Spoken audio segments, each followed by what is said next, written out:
Hey YouTube, time for an update on the Squire. Grady's been busy, and I swing by every once in a while and tell him he's doing a good job. But so we'll take a look at what's going on. First, looks like we've got the brakes going. Look at that spin, nice and easy now. So he got new wheel cylinders put in it. The original brake pads and everything were pretty good, so we're gonna roll with that. Still searching for new rubber brake hoses. We crossed some numbers and got close, but not quite, so he's still on the hunt for that. For now, right now, today, what he's working on, just got done drilling out the, I don't know what do you call them, spring perches, spring mounts, whatever. It had originally had 7/16 U-bolts. Well, those were in pretty rough shape, so we got new ones. This is one of the 7/16 bolts, but the problem is these were long, and the threads didn't come far enough down the bolt. They had some that would work that were 1/2 inch, and the threads came down far enough.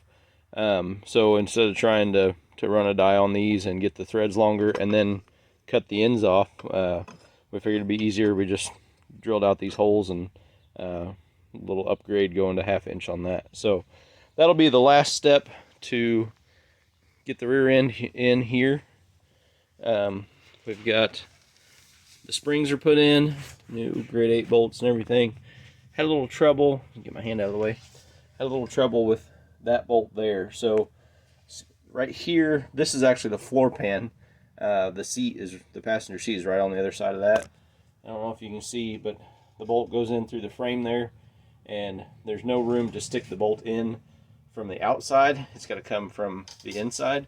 So he had to jack the body up a few inches so he could get to that and get that put in. So the springs are looking good. They fit in nice. They seem to be about the right arch and whatever. I guess we'll find out when we actually get it down on the ground and see.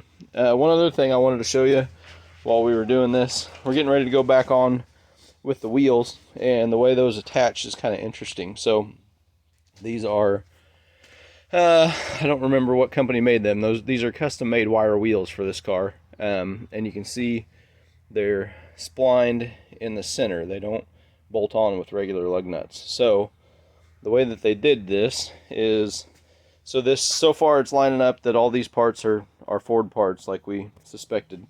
So in order to get those wire wheels put on there, there's an adapter here that bolts on, so you can see that that's splined and it's threaded for a big nut. So that goes on like that. We had to make a custom socket to be able to get the lug nuts on and off here.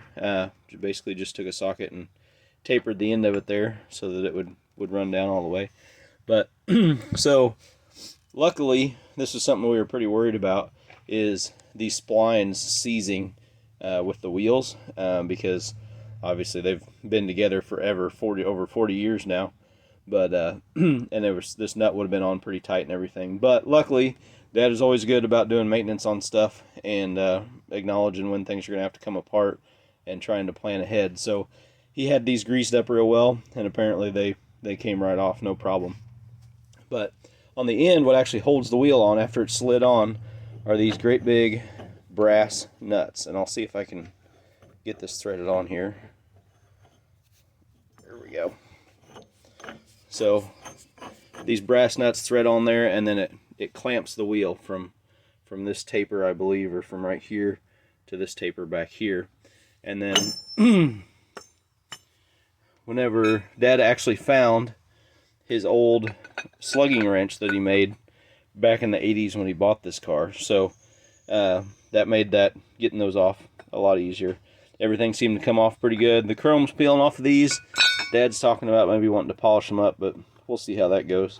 So this is how we're going. Oh, one other thing was these adapters, depending upon which side of the car they're on. So this is the driver's side here, and this is a right-handed thread.